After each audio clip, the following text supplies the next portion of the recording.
after receiving antitrust approval from the U.S. Justice Department. New analysis suggests that Disney could hold as much as 40% of the domestic box office should their bid for 21st Century Fox's movie and TV assets go through. The proposed deal is worth more than $71 billion and would make the company that already owns Pixar, Marvel, and Star Wars even more dominant than it already is. While Walt Disney Studios has already seen its films take the top 3 spots of 2018 so far, with Black Panther, Avengers, Infinity War, and Incredibles 2, the addition of Fox's assets would give the company access to other highly popular franchises like Deadpool, X-Men, Avatar, and Fantastic Four, not to mention the more prestige films of Fox Searchlight, which has won 3 of the last 5 Academy Awards for Best Picture. The high-value takeover seems in line with recent moves by Disney, which fully acquired Pixar for $7.4 billion, Lucasfilm for $4 billion, and Marvel Entertainment for $4 billion, all within the past 12 years. Related, Fox shareholder files lawsuit to prevent Disney acquisition. A report from CNN Money shows that Disney and Fox together would control nearly half of the 2018 domestic box office. But this would probably sink closer to 40% by the end of the year based on remaining releases.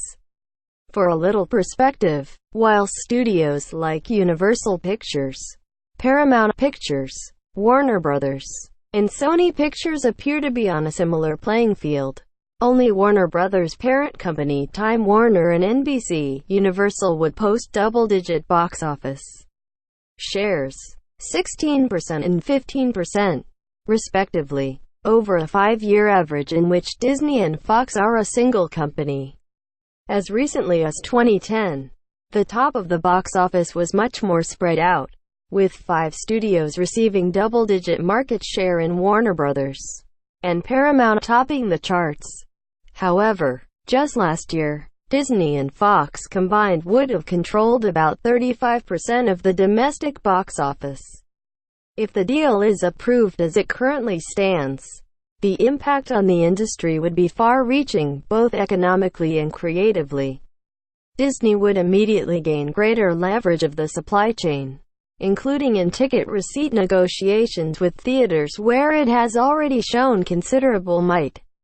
While a studio generally takes somewhere between 40 to 55% of each ticket sale, Disney took about 65% of sales from theaters for Star Wars: The Last Jedi and required the film play for at least 4 weeks in the theater's main auditorium this year. For comparison, Disney took 64% of ticket revenue and required 2 weeks of top placement for Star Wars: The Force Awakens. Creatively, taking control of Fox Searchlight would allow Disney to continue churning out blockbuster sequels and superhero films with its main properties while gaining access to a well-oiled production and distribution arm that has a knack for critical and award success, with past triumphs including 12 Years a Slave, Birdman, The Shape of Water, and 3 Billboards Outside Ebbing, Missouri, among many others.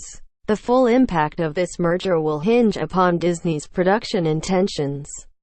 Will the number of movies released each year shrink once a major studio has technically disappeared? Possibly. But it could also lead to smaller studios teaming up or becoming more creative in the way they utilize production budgets, something that has happened in the past, which could lead the industry in an interesting direction. It will also be important to note the streaming aspect, as a Disney-Fox merger could potentially be a way for Disney to take on giants like Netflix and Amazon with reduced financial risk. In either case, the movie landscape will never be the same. Source: CNN Money tags. Disney looking for an ad-free experience on Screen Rant.